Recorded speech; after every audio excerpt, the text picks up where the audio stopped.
Welcome to MasterMined, the behavioral health business podcast. We go beyond the clinical to explore what it really takes to build, grow, and lead a successful behavioral health organization. Each episode features candid, practical conversations with industry leaders, offering strategies to scale your business while staying true to your mission. From branding and marketing to leadership, culture, and compliance, we cover the tools you need to balance care and commerce with confidence. MasterMined is brought to you by Snapshot, a digital agency on a mission to serve with heart, execute with excellence, and build something bigger together. And now, welcome to MasterMined. Welcome to MasterMined, where we dig deep into what's working in behavioral health marketing and admissions. I'm your host, Mark Scrivener, joined again by my co-hosts Jeff Skillen and Lee Pepper. Today, we're shifting gears from clicks and content to something even more critical. We hear it all the time. Census is up, census is down, but marketing is only one piece of the puzzle. If your admissions process is broken, you'll lose the people you work so hard to reach. So today, let's talk about what separates good from great when it comes to admissions and how you can tighten up the leaks in your funnel. Lee, I'm going to kick it over to you from the very beginning and just ask you, why do you think marketing and admissions team often feel misaligned in this process? I think because a lot of centers or companies they set up the structure of those different organizations as silos, and they create this unnatural competition. And I think that when you look at business development, alumni, marketing, digital marketing, and admissions, they should be on a unified team, all working together, because each of those organizations, they kind of feed off of each other. And I think, unfortunately, when I come in to do some consulting, I'll see the admissions teams in a silo, and then the other, whether it's alumni or BD or marketing, are all pointing fingers. Why are they not converting? And then the admissions center is like, well, you're not sending me good quality leads. And so it creates this unsustainable situation that they can never get the scale, they can never get a win. Mm-hmm. Yeah. Jeff, you do a lot of audits on admissions programs, and where are you seeing the biggest leakage? Well, I want to echo what Lee is saying is that it's heartbreaking to a marketing team to do all this work to generate the demand, and then let's just start from a standpoint of missed phone calls. So let's say, for example, all of that work that's been done to generate the demand that's then coming to your admissions team, if they don't answer 5% or 10%, or they go to voicemail, or they get dropped, or whatever, think about that as literally 10% of your marketing budget down the drain. Wow, yeah. So it's so speed is an important thing, and then coming up with strategy to make sure that you can triage those calls and then make that number as in the low single digits as possible. So that's one of the first things that I see. The next thing that I see is having an admissions team that understands that their job is to move someone through a process. And sometimes that means that they're not going to necessarily be a fit for your program, but your job is to get them to a decision point. And what I see time and time again is that they leave that decision point up to the caller, or they don't actually move someone to make a decision. And again, that person is likely to never call you back. So it's if you don't guide them to a point and say, well, what step can we make today? And what are we going to do today? And here's the next step that I recommend. If that person doesn't leave with an action step in mind, that's a perfect example of leakage. So we've talked about calls that actually never get answered. And then we talk about calls that you do receive that have promise, but we don't prompt an action or give them enough confidence or security to actually stay engaged in the process. That's just two, and then there are multiple more as we go along. Yeah, wow. Well, Lee, where do you, when you train these admissions teams, what are some of the common issues you're seeing? Well, I think to start off with, there is a lack of training in the behavioral health industry for people that take phone calls. We assume that because they have the heart, that they're going to be fine on the phones. And I think that we train lots of other departments, right? You're not going to have your accounting department not be certified, right? You're not going to have your IT department, not be trained and continuing to train, just even from security. Clinical team, we demand that they have advanced degrees, that they're staying up with their CEUs. Yeah. But when it comes to admissions, we just hire somebody because, some maybe friend of a friend, or maybe they graduated your program successfully, and then we're like, hey, good luck. And I think that what happens then when you don't pour into them, when you don't provide them consistent training, then they can kind of get lost in just the amount of intense pressure that gets put on them then. Like, why is our census dropping? Why are we doing this? Why are we doing that?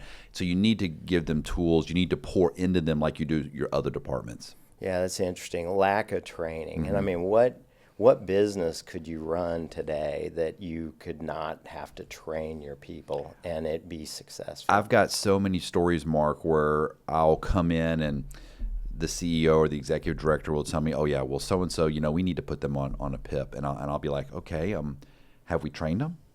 When's the last time you sent them to a conference? And that's where a lot of it starts. It's like, I think that most people that I've come across are really good, and they have the capability to be really good, but you have to pour into them and you have to maintain it. You got to be consistent. And so that's really where the big opportunities are. And like Jeff, I think Jeff will concur with this. That's the way I got into the admissions training, right? It was because people were calling me, and we saw it in our business at Foundations and then at the Meadows too, that when they assume that there's a marketing problem. Oh, my BD team's not doing well, or alumni's not, and the digital marketing, we're not getting admits. And then as we started to listen to the phone calls, we started to understand, well, hold on. The easier path is to maybe make sure that every caller is getting a consistent message, right? And there's a consistency to your program, and it should match up to your clinical offerings. Mm-hmm. And once we started playing calls for them, and they started seeing, oh, wait, it's not congruent. Mm-hmm. And that's an easier fix than trying to come in necessarily and overhaul, your BD team or bringing in a new agency. Like, if you can start here, because if you just keep changing what's coming in at the top of the funnel, mm-hmm. You're really never going to be successful until you've addressed actually that conversion element down at the bottom of the funnel. Yeah, that's a great point. I mean, beyond just the training, even identifying tools that you need to have in place, which are not very expensive at all, and you can record all the calls and listen to them. So that's the second thing I've heard, is beyond the lack of training, now you got to have the proper tools in place. Then you have to execute on those tools by listening to the calls that are coming in. And I'm sure, like, you guys are probably shocked from time to time. In fact, on this episode, we're going to play a few calls from different recordings that we have. Now, they're going to be masked. It's going to be, the exact call read by someone on our team, but just so you can hear what we hear. And you guys probably hear it too. Every day. And so we'll listen to those here in just a bit. But, Jeff, going back to, the leakage and long lead times, like what do you see from like long lead times, and then how do we fix that? Well, I mean, we're speaking as though most programs have the ability to capture some of this data, some of the ability to capture these metrics. A lot of programs that we've worked with, they need help in actually developing those metrics. So, for example, it's like to say that something has, that a particular opportunity has a long lead time. How do we know that? What are we benchmarking that against? So, I mean, what is an ideal, lead time? And are we above or are we below a certain metric? So it's like, first of all, do we have those metrics, and are we measuring them? Okay, let's assume that we are. Then I go back to my initial statement of saying, are we guiding this person to the help that they need, whether it's with us or with someone else? And are we guiding them to a decision point and then actually encouraging them to take the next step? That's one of the ways that you keep this process on track. And then the quickest way to lose someone is to leave them in what I call toxic indecision. And so if you leave a caller in a state of indecision, they're already in turmoil, looking either for themselves or for a loved one, and then you've actually potentially done more damage than good by putting it back into their lap, and they just feel like, well, I reached out and I'm not really sure what to do now. So that that's one of moving people along, even if it's not for your program, it's going somewhere, that will shorten your lead time. And then the other thing, and this seems so simple, but this is where training really comes in handy, is telling a caller what to expect. I mean, we all as humans do a much better job, especially in times of uncertainty, of knowing what to expect. And so you're reaching out to someone who's an expert in this, or they should be an expert, or they present themselves as an expert. So what they should say is, if these conditions are in place, here's what you can expect today. Today we're going to do this. And then I'm going to give you some things that I'm going to need from you. And then the quicker that you come back to me with this information, we can move this along. And then giving people a framework so that they know how the process is going to go. You're gaining their trust, and you're also moving things along at a much more efficient and a quicker pace. Yeah, that's a good point. Lee, I'm going to ask you this question, then I'd like to listen to our first recording. But, we've hired our friend, or we've hired, an alumni of the program, and we brought him in. We didn't really train him well. From just like an emotional intelligence standpoint, like what do you see are some of the common problems on calls that you listen to? I think that we forget that we are asking our counselors to take a lot of phone calls in a day. And we have to understand that there are these natural spikes in a day of energy and attention. And we're not recognizing that your person who's answering calls at 8:30 in the morning is different than the person who's answering calls at 3:30 in the afternoon. So there's some energy. And so when you're not recognizing that and you're assuming that they're giving the exact same service to everybody, I think that's a mistake. And I think we're also not empowering that caller. Most of the time when I'm starting with an admission center, I will listen, and that AC will answer every call the same way. But yet every caller is different. Mm-hmm. And so you're just kind of in that situation, you're only able to convert that one type of caller that kind of matches up with how you're answering it, instead of you being I developed this training thing called psychology of the caller, so that the person who's answering the call can identify quickly what type of personality traits does the caller have. And then you need to match, you need to change your style to match what they're giving you so that you can help them. And this was not some epiphany that I had. I mean, this is working with different groups like Southwestern and brand builders who we work with at Foundations to develop kind of some of our strategies, and then also motivational interviewing. And what's fascinating is we expect and demand from our clinicians that they practice MI, because most patients who are going in to sit for group or individual sessions, they're not always wanting to cooperate, but yet we somehow think that the caller is going to be different, right? And the clinicians, they're highly trained to work and pull out this information, but yet we don't apply the same methodology to our admissions team. So that's really where we have a real opportunity to make sure that what's going on in your clinical is matched up perfectly with what's going on in your admissions. It should just be really tight, that process. And most of the time when I explain it that way, then people go, oh, yeah, okay, I get it. I mean, just to chime in, a perfect example, how many times do we meet people where they are? Clinically, we probably do, yes. And that's certainly the best way to. But not on the admissions. But not on the admissions calls, and so that's a perfect example of recognizing where someone's coming from and then adapting. Oftentimes admissions teams they look at their approach to a call as something that they impose upon a caller, as opposed to receiving and then engaging. And even that shift, putting it through a clinical lens, or then putting it through a standpoint of saying, I need to morph, and I need to, again, meet this caller where they are, it's a game changer. And we don't really train the admissions team to be able to give them other ways of being successful. So the example is, a lot of times centers just are looking at, well, what's your admission number? Okay, that's an important piece. That's one piece. When Jeff and I train, we're trying to show that admissions representative that they have other ways that they can help that client. Maybe if they're not going to come into treatment with them right in that moment, there's opportunities to either refer out or to follow up. And that actually helps, I think, to encourage the admissions representatives so they don't feel like, wow, I took 100 phone calls today and I only helped one person. Like, that's debilitating when you have this heart, right, and this passion for helping people, but 99% didn't get help today. Like, that's mentally stressful.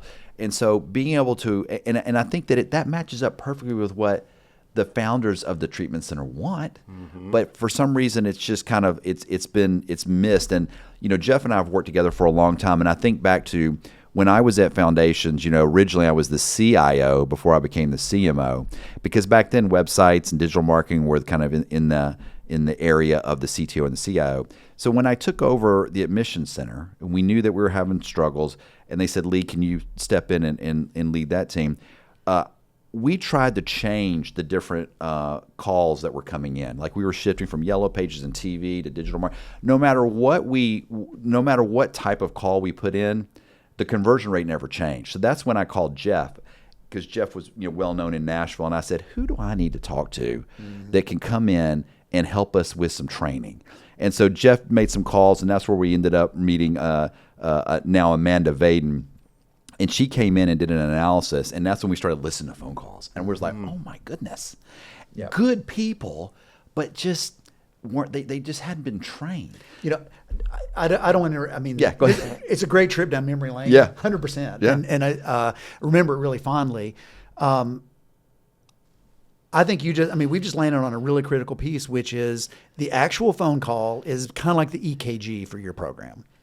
And how many people in multiple levels of your organization actually listen to phone calls? And so I'm talking about the founder, I'm talking about the C-level, I'm talking about the directors, the managers, and I'm talking about even line staff.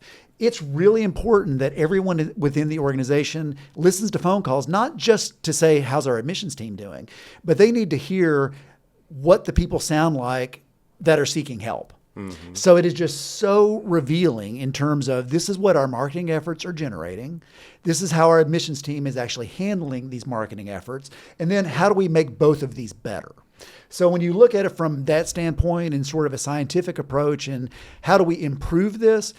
Listen, the problems jump off the page. Yeah. But we need to do a good job of making sure that the opportunities jump off the page, so that we know where we can improve in certain areas, and then it's really a diagnostic to really guide you towards making everything better. And it's not to degrade your admissions team. It's not to embarrass them. It's really to understand where your gaps are in the training, because I feel like when I speak to the owner founders or the executive directors, I'm looking them in the eye, and I'm telling them that you have failed this team. You have not provided them training.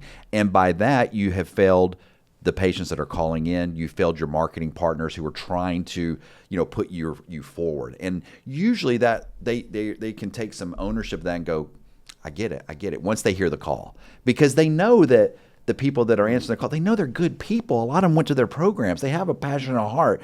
But you've got to back it up with training. And it's no different than folks that are working, I think, in one of our 12-step communities. I mean, everybody's got a sponsor. They're working the steps. They're going to meetings. But somehow we think it's different when it comes to admissions. Like, we don't have to kind of follow that kind of process. Right. But we have to. Like, there has to be the coaching. There has to be the mentoring. There has to be the training. They have to be working through. Well, and is there a peer culture within that team? Yeah, that's safe and supportive. Right. Yeah. It's like there's a safe and supportive peer culture amongst that team, where it's like, I mean, everybody's got their own sense of humor, and it's like, I've seen some wicked senses of humor on some of these group chats and things like that. I mean, Slack or Teams or whatever. And it's like, again, safe and supportive, and an opportunity to say, whoo, boy, I wish I'd handled this call a little differently. Or did you, here's what came up on that call. And it's just, it can be very supportive and helpful. It can also be toxic if you're not careful. Yeah. I always tell the story because, when I was at the Meadows, when we turned on call recording, oh my goodness, you would have thought that I spray painted graffiti on the corporate headquarters. People were so like, oh my, we didn't know you were doing this. And it's like, calm down. This is supportive. And I shared the story, and I do this now with all my clients. The way that I even got into thinking about listening and recording was when I was a young armor officer at Fort Knox. The first couple of weeks they had video cameras, and they had us stand up and give orders of the day and to watch ourselves. Because, if you're going to sit there and start leading, your platoon or your company, like, you got to be confident, right? You need to see you can't just be putting your hands in your pocket and hemming and hawing and stumbling over your words, which is what happened when I recorded when they recorded me. Yep. And all of a sudden you realize, oh, wait, it's not that I was a bad officer or a bad leader. I just hadn't have experience. Right. And so that allowed me to let my ego go aside. And I've always used that, practicing, whether it's for interviews, role playing. And so once I share that people know that, hey, I've been there, I'm with you. This is to help. And that help is what really makes that strong connection with the caller. Yeah. Yeah. I mean, I've used the reference of game film. Again, how can you expect, let's say you're an athlete, or, pick any realm, right? You can be a musician, you can be an athlete, you could be a business person. Everyone improves when you get an opportunity to see yourself in action. And if you have an opportunity to see yourself in action, I like to say, what's the difference between being smart and being genius? Being smart is seeing and improving yourself. Genius is when you can use someone else's examples and then improve yourself based upon someone else's examples. So there's the opportunity for not only you can see yourself in real time, but imagine if you had a trusted mentor or someone that's actually coaching you along, pointing some things out, and then role-playing things so that you can, it's no different than you're trying to learn a new skill in any realm. Mm-hmm. If you have someone who's helping you, and then let's try that again. Let's try that again. Let's try that again. And then after repetition, then we take another snapshot of what you're doing, and guess what? You've improved. Yeah. And then you've changed the habit. I'm glad you both went there, though. On the admissions team, they aren't bad people. Like, they are great people with not necessarily always the best of training and not necessarily the best of ongoing coaching, but they're also humans too. So before they get into the programs, like, they're actually going through life experiences. So you never know what that person has had to deal with on the drive into work every day. And so, that could affect it too. So having that ongoing training and coaching just adds another level of confidence to these folks, because nobody wants to do a bad job. We all want to do a great job, and they do it because they want to help people. I know you all see it every day. And so just given that proper training, but let's leave this real quick and let's just let's pitch it over and listen to a quick call that we've got. Yes, this is Lori Smith. I had an appointment at 10:30. I canceled it, so I just want to, reschedule it. Okay, Lori. Well, why did you cancel it if you want to reschedule it? Because Sophie called me and convinced me that I needed to. Oh, wow. I mean, again, it's like, I don't, obviously I don't know that person, but, where's the empathy? And that's where I always try to explain, I have this process called Be the Expert Advisor. And the expert advisor, the way that we train is you have to ask the questions. Right. So in that situation where the caller is like, okay, I canceled, instead of being judgmental and well, why did you cancel if you want to reschedule? That's just not, that doesn't sound very empathetic, and I don't think we treat our patients that way, and certainly your clinicians wouldn't say that. It should be, explain to me, it should be asking her a question, right, versus the judgment. Or even start by just recognizing where she is. Yeah, and just say, I can understand we need to change, you had a change in your schedule. How can I support you? Yeah. What can I do to help? It's meet her where she is. Yeah. It's recognize. Every conversation needs an on-ramp. Yeah. And it's in the on-ramp, 9 times out of 10, or maybe 99 times out of 100, is just recognizing where they're starting. Yeah. That's all, right? The other thing that I find, I'm just going to say interesting, is I don't know about you, but the choice to challenge somebody so directly like that, I don't know how often I would respond favorably to being challenged like that. Mm-hmm. And so I don't know what outcome they're expecting, but chances are pretty good it's going to blow up in their face. Mm-hmm. Yeah. And I want to say it again. I mean, these are actual calls that are re-recorded by actors. Mm-hmm. So just so that everyone knows, the other thing is these are calls that came from different, very well-run treatments programs. So, it's not like, hey, they all came from one place that really needs a lot of help. And so that we could show an across the board of what we typically hear. Listen, I mean, I've listened to over 10,000 phone calls, so I've heard it all. And some of your very top programs, you'd be surprised. I mean, because people have bad days, off days, new programs. I'm always amazed at when new programs are introduced and like there's no like training around that new program. We just assume that they're just going to be able to jump on and start talking about it. But I think that a lot of times that we're missing, and it could be that this could have been her 50th call of the day. Who knows? That's where energy is so important. And little things like adjusting your posture, standing up. Are you working on a headset? There's little techniques and tips. And that's why I think it's important that your admissions team, that it's not only the individual counselors being trained, but it's the leader. Is the leader set up to just be more of a bureaucrat, approving time cards, schedule, that kind of stuff? Or is that leader empowered to be the mentor coach that can walk over and say, hey, Susie, why don't you take a 5-minute break? Or, hey, we're going to go out and bring in coffee today. Or that's really the kind of person you want to have in that mentor coaching role. And a lot of times when I come in, I find that the leader is so stuck doing the administrative tasks that they're missing out having that coach, that mentor, that cheerleader that I think it takes to keep the energy level high when you're dealing with sometimes it can be really devastating phone calls. I mean, when you've heard the 10th call of the day, where you've got these really traumatic stories, it can create trauma for our own staff. Wow, and we need to recognize that, and we need to lean into that and support them. That's a great point. Yeah, I mean, it is a challenging job. I think we should start from that standpoint of recognizing that it's a very challenging job. It's taxing. We ask a lot of them, and they're in this role because they want to help. And so to pick up where Lee was going in terms of, is leadership approaching this from a helping place? Is leadership approaching this from a supportive place? Just like we talked about, the admissions counselor meeting the caller where they are, is the leader meeting that admissions person where they are, and recognizing what's going on is just like, not only do we need a break, but it's like, listen to the phone call and just say, so what was going on there? Mm-hmm. And if you had another opportunity, how would you approach this differently? I always encourage my clients for their leader to have weekly coaching sessions, and they can be 15 or 30 minutes with each of their counselors. And most of them don't do it. They don't do it because there's this fear of like judgment, and it really has to come from this mentoring, coaching opportunity, because we have all done calls that we wish we could redo. I've done them when I go in and do live stuff. Jeff's done them. It happens. And so it's not a judgment thing.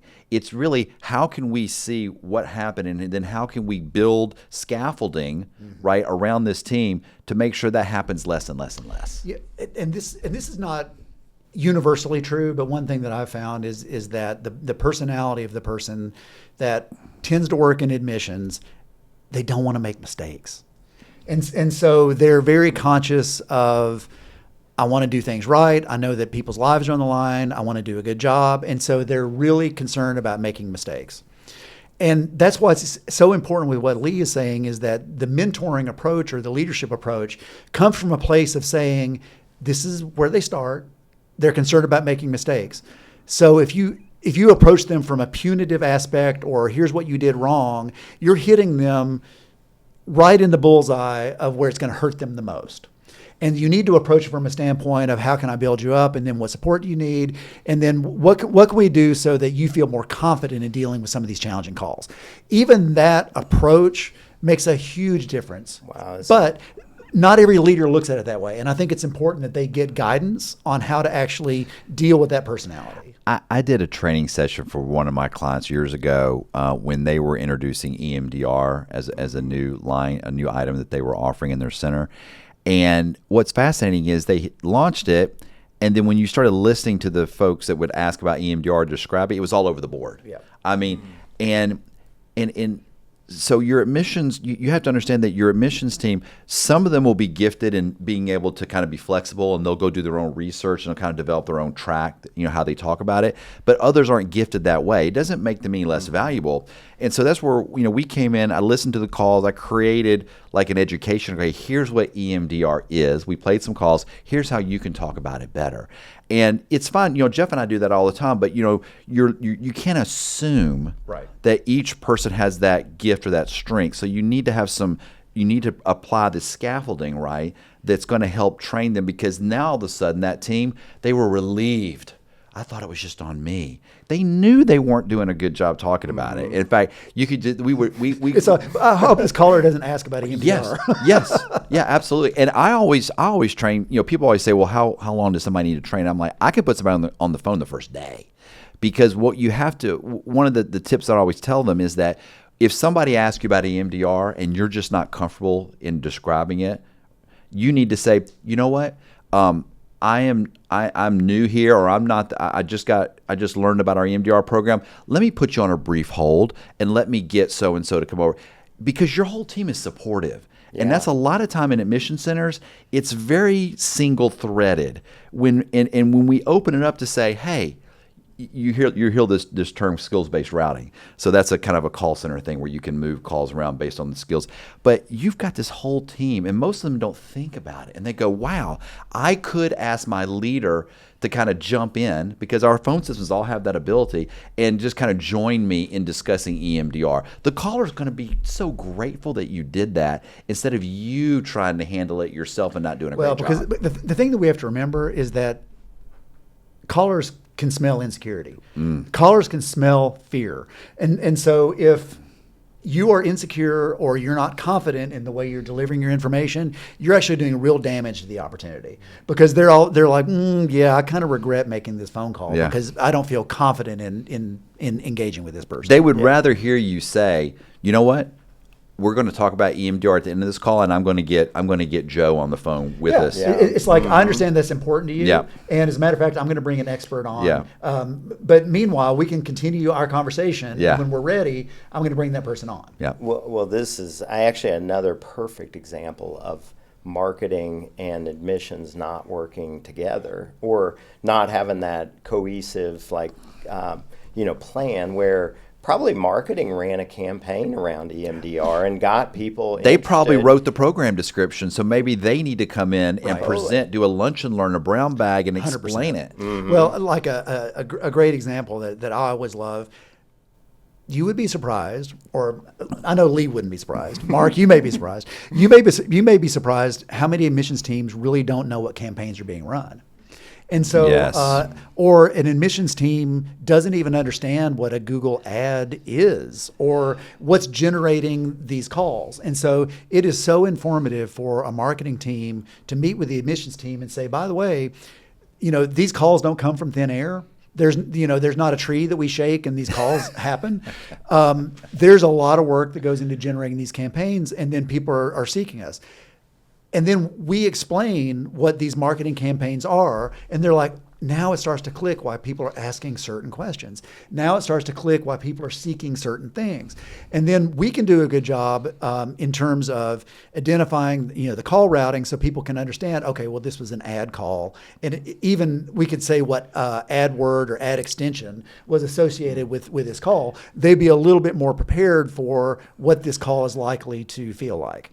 But many programs are so siloed, to Lee's point, that marketing's out doing their thing, admissions is doing their thing, and they don't always talk and understand who's doing what. And so that kind of cohesion makes a huge difference. Yeah. Well, let's take it even back, because the audience is going to they're going to come from different levels of sophistication. Some are just getting started and just thinking about, like, God, what are the tools I need to implement? So let's take it back to, we've mentioned the call recording. Mm-hmm. Like, what are a couple of the common ones that you see in this space? Oh, the two largest, call rail, call tracking metrics. And there are others. Yeah, and I've got one client that uses Invoca. Invoca. Okay. Yeah, I mean, so those are kind of the big ones. Okay, and we'll drop those in the show notes just so everyone knows and can research on their own. Yeah, and I will say that all of these platforms have excellent customer support and are really helpful in terms of getting a platform. Well, and I would say too, it's like, Jeff and I mean, we're trained in all these platforms. We have to because we've got clients that have multiple. But I would say I'm always surprised when I go in that a director of the admissions team or a manager of the admissions team, how ill-trained they are on the technology. And they have to be, right? Your call center director, your admissions leader, they have to be the expert or become the expert on CallRail or CTM, running reports. I had a client last year that I went in and their manager of their call center had never logged in to their platform. And I'm like, that's a problem. And I think there's a fear because they sometimes feel like, oh, well, I'm not an IT guy. Well, guess what? These platforms are as easy as online banking. So if you can do online banking, which everybody does, you can learn CTM, you can learn CallRail. Yeah. And there has to be this follow-up in this, and actually it now empowers them. And so now they feel like more educated too, which is what we're trying to get to. Yeah. But all these platforms are not that difficult, obviously, because we've learned them. Well, let's throw it back over to our producer, I'd love to Rosie, listen and to let's another listen call. to one more call. Yeah. So I'm kind of new to this, but my fiance is struggling with meth. Okay. And so he's asked me to help him. I'm not sure what to do. So the first thing that we would need to do is get an assessment. Okay. So he would actually have to call in because you can't do that for him. That's fine. So before he calls, And do you know his medical insurance carriers? yeah, I can get that information. He's Is this through his work? Yeah, he just got back from taking a leave of absence, which was really hard. But before I give him a number, I just need to make sure it's the right place. That is painful. Painful. Painful. And I don't think that agent wants to be that way, but he really comes off. I mean, you talk about putting punitive measures on callers. So, Jeff, I'm sorry, Jeff. It's so many opportunities there. When somebody says, my fiance, there ought to be an automatic acknowledgement. Oh, well, congratulations. How long have y'all been engaged? There's got to be some. That's where the counselor is not listening. Mm-hmm. He's not listening, and that woman, in my vernacular, I would call her a counselor. She's a counselor personality type, so she's looking for information so that she can advise. And for somebody to say that they can't do an assessment until the patient's on the phone, it's a mistake, because there's a lot of demographic information that can be collected. And I mean, I've learned this from Ward Blanchard. You talk about the sphere of influence. To get her fiance into treatment, you're going to need her. Yeah. You're going to need the fiance involved. So you want to be tight with her, because once you do get the patient to call in and they're not calling you back, who are you going to call first? The fiance. And so there's a whole, and I think that's just a complete lack of training, because then he went straight to insurance, Right. which just drives me nuts. Went straight to insurance instead of I really think this person's he's probably empathetic, but who knows, where he's at on his personal journey. And also that day, it could have been the 50th phone call, because he went straight to the administrative stuff. Well, I like to look at this. I agree with everything that you said. Absolutely. I like to kind of pull the lens back and just say, okay, where was the momentum in this call? And then, are you actually speeding the momentum up towards this person making a decision? Are you speeding the momentum towards getting them help? Or are you tapping the brakes? Or are you hitting speed bumps? What do you, and so almost immediately the momentum went in reverse. Mm-hmm. And so not only did we not meet this caller where they are in terms of listening and empathy, but immediately this person was leaning forward towards, I really need to get help. And then all of a sudden it's like, well, here's what you need to do. Mm-hmm. And so it's immediately take the energy and just blast it right back onto the caller. And it's now that's a complete momentum shift. Do you know how hard it is to regain that momentum? Mm-hmm. I mean, inertia is such that once it's rolling in a certain direction, you want to keep it rolling in that direction. And so that's a great example of, not only did they completely stop the forward momentum, they put all of the impetus back on the caller, and then they kept piling on in terms of, here are roadblocks. It's I need your insurance. I need his insurance. Is he employed? Is he? And all of a sudden it's like it's all back on that person. So what do you think the likelihood is of that caller, A, feeling good about this engagement, B, regaining the momentum it started with? Yeah. Not good. Well, and see, Jeff and I have heard enough of these calls that we know that counselor, he is digging to find out, is it good insurance? Yeah. Is this a qualified lead? Yeah, because that's why he's asking, was it through his employer? Like when really it's got to start with what's going on with her and her fiance. We'll get to the demographic stuff because here's the thing. I'm not suggesting, like in this call, we don't know what's going to happen, but I'm not suggesting that every call's got to be 45 minutes and you're providing counseling. We're not providing counseling on the call. No. But what I am suggesting is that this person could have asked more questions in the beginning, been a little more empathetic to get to the information, because here's the thing.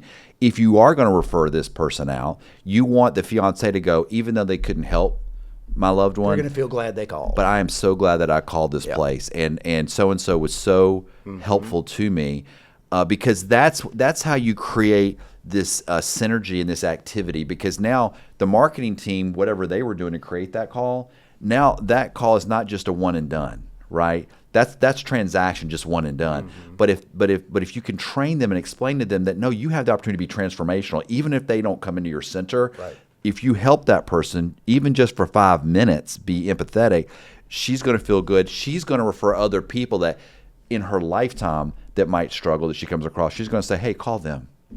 And that's where we started the conversation about how can marketing and admissions be, together. That's how you get the synergies going. Yeah, I mean, just going back to the forward momentum, it's like some marketing impetus created that phone call. Right? So there's already forward momentum. And then for an admissions person, they need to recognize that the more they keep that forward momentum rolling, the more trust they're developing, the more rapport they're developing, the more likely they are to take a recommendation from you or to get guidance in terms of what's the next logical step. That's about keeping the forward momentum that was generated, who knows, days ago, weeks ago, hours ago. We don't know what that marketing impulse that generated that. And the fiance said, well, I want to just make sure that I'm calling the right place. That's right. Because then she started to get teary. That's right. And the response needs to be, you've called the right place. I'm not sure I heard that. I certainly didn't get it from the tone. But you have to understand that they have called. You've got to reinforce that you've called the right place, and I'm gonna be with you on this journey here. And before I can, there's so many different ways to take it. And the tears.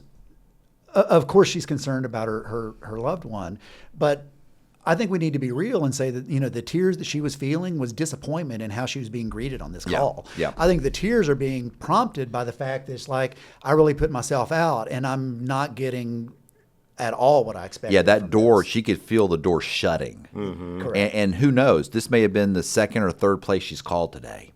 And that's what I think a lot of times when I'm speaking with different treatment centers, they don't understand how quickly that door, and it'll never be opened again. And you'll they always wonder why they get, why do we get negative reviews? It's like, well, because of these kind of attitudes, versus, hey, can we just change it? And again, I imagine that for that counselor, maybe they're understaffed. Maybe he's taking too many calls that day. And that's where the training and the coaching and the mentoring can help, because he's probably not a bad person at all. It's just that he's in a tough environment. And that's where we have to pour in.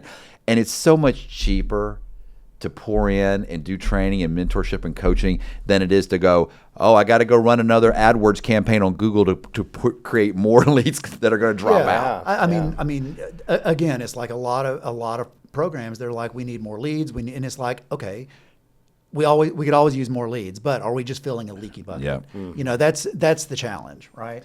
Yeah, I've got a whole chapter that I write in my upcoming book, not to plug it again, but it talks about one time somebody in our accounting department told me, well, I think you're fishing in the wrong ponds. I think you're fishing in the wrong ponds when it came to marketing. And I'm like, we're not fishing, right? We're transforming, which is we are farming. Right? And so even if a call was coming in that wasn't appropriate for our center, we're doing something with it, because that's planting seeds, right? Yeah. Whereas if you're just out there fishing for that one fish, it's one and done. And, the accountants love when you talk about lifetime value, right? And so when I then can shift that to be like, well, actually the lifetime value of it, then all of a sudden then they start to kind of, oh, I see. But that's Yeah. really what we have to get to. I've heard you both talk about this just so many times, and it's the importance of the tone, the timing, and the empathy on the very first call that comes in. And so, you guys have, you've talked about, the 10,000 calls that you've listened to, and I'm sure it's probably even more than that, but I'll update it at the end of the year. It takes 10,000 hours to become an expert, and I would just say you're both like two of the leading authority experts in this area.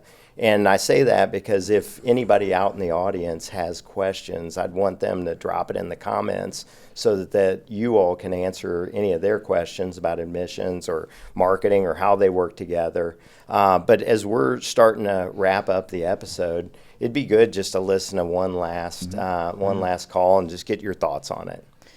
Well, we only do volunteer treatment. You could drop her off and bring her here without her knowing she's going, but she can just walk off the premises. We can't keep her there against her will. Yeah, I see. I see. Okay, shoot. Okay, is there any other places like that won't let her leave kind of situation until she's good? I'm not familiar. They only do that on psychiatric issues. I don't know of any facilities that do involuntary treatment in Washington State. I see. Okay, sounds good. I think I'm gonna look around. If anything is available, then we probably just go through you guys. I'm just gonna call around and see what my options are. Then I'll go from there. Yeah. I know it's hard for her to accept that she has the problem because everybody else around her can recognize it, but I mean, ask her if she can stop drinking maybe. Ooh, ask her if she Oh can my stop God. it. What? Where do we start? Lee, where would you start with that? Oh, wow. Well, I think it gets back to we have to understand. We don't want to.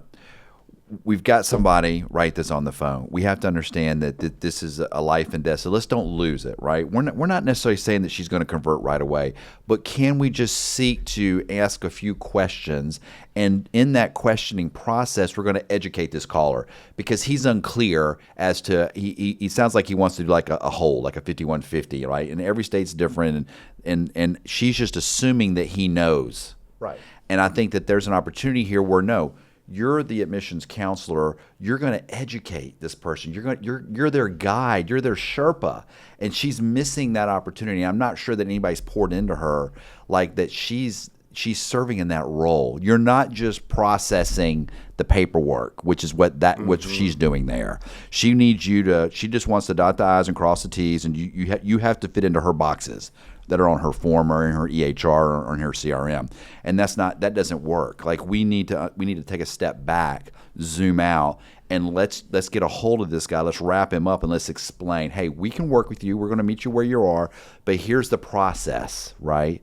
And I'm going to guide you through this process. That would be my first guidance on them, and I think it gets back to training her to understand what her role is. Her role is not just to collect the information and put it on a ticket and it gets processed, which is what it sounds like. Mm-hmm. Yeah, I would agree with that. That I mean, this caller starts from a predetermined idea of what treatment looks like, and obviously that's not what treatment looks like. It's the admissions counselor's job to then explain what treatment looks like and just say, again, let's start with recognize that you're in distress and that we want to try to get something moving immediately. Let's pull it back and then do a better job of understanding more specifics. I mean, again, it's like I didn't even hear a name. I didn't hear anything. I didn't hear anything curious about this person's situation. That we just focused on an obstacle. And I think anytime someone presents an obstacle, it's an opportunity to educate and inform. I always tell, a lot of times the initial question from the caller throws counselors off. And so in my training, I explain to them that I don't care what they say, right? Because, if in this case, can I just drop her off? And she kind of got down this path where you can't just drop her off. And we're not a lockdown facility. Like what she should have heard that. And her first retort should have been, tell me what's going on. to understand like where we got there, because we assume the callers know what they're talking about. And I hear that a lot, whether it's residential, PHP, IOP, detox. Like a lot of times they'll call and they'll say, hey, do you do detox? And then we just start going down that path when really we should ignore, and we should say, tell me what's going on. What prompted your call today? Because we assume the callers know. They don't know. They don't know levels of care. They don't understand insurance. They don't know treatment modalities. And so for us to assume they do, even if they ask a question, they're not sure what to say on that call. Like it took a lot of guts for that gentleman to even pick up the phone to call a toll-free number or submit a web form to a stranger.